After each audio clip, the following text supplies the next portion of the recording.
నా సక్సెస్ మీట్లా అనిపిస్తుంది. అలాంటి ఓవర్వెల్మింగ్గా నేను ఒక ఆనందం పొందుతున్నాను.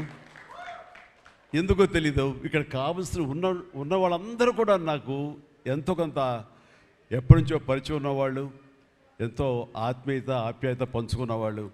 సో వాళ్ళ ముఖంలో ఆనందం చూస్తుంటే కనుక ఇది నా ఆనందంలో అనిపిస్తుంది. ఈ సక్సెస్ మీట్ నా సక్సెస్ మీట్లా అనిపిస్తుంది. అండ్ ఇక్కడ గెస్ట్గా రాలేదు, మీలో ఒక పార్ట్గా, మీలో ఒక మీ ఆత్మీయుడిగా ఇక్కడికి వచ్చాను. అండ్ ఈ సినిమాకి ముందు నేను నాకు కలిసినప్పుడు ఎట్లా ఉంది ఏంటి సినిమా మీ రాబోతుంది కదా అంటాను. డిఫరెంట్ క్యారెక్టర్ నేను అటెంప్ట్ చేశాను. And Dhanush is a lead character.